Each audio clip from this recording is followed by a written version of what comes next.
буюрса мына триллионго жетебиз деп максат. Эми ошону ой жетпейсиң, анан жарым жолдо каласың деп сындабай бата берип турсак, биздин жигиттерибизге баягы күч, кубат, кайрат пайда болот дагы, элдин батасын алдык эми иштейли катырып деп анан иштеп, ошого да жетебиз. Жөнөкөй эл дагы дем күч берип туруш керек, ушул. Сөзсүз. Анан бизде кандай болуп атат? Өзүбүздүкүлөр сындап баштайт да. Жанагы айткандай, ай ушундай болуш керек эле, ак үй салынбаш керек эле, ошол ысык көл мейманканасы ошол жартыйып жата бериш керек эле, темир жол курулбаш керек эле деп. Жок, биз коомчулук дем берип туруш керек. Дем берип туруш керек.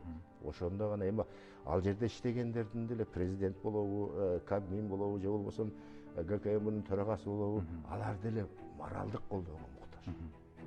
Анан өзүңүн калкың, өзүңүн элиң сындап турса, көңүлүң деле чугат да. Туура белгиледиңиз. Мына азыр ошо темир жол боюнча айтайын. Разаков куруп кеткен. Биздин атабыз Разаков, андан кийин бирөө 1 метр темир жол курган эмес. Мына Балыкчы Кочкор темир жолу, мына 40 километрден ашыгы бүтүп, мына тынымсыз жүрүп жатат.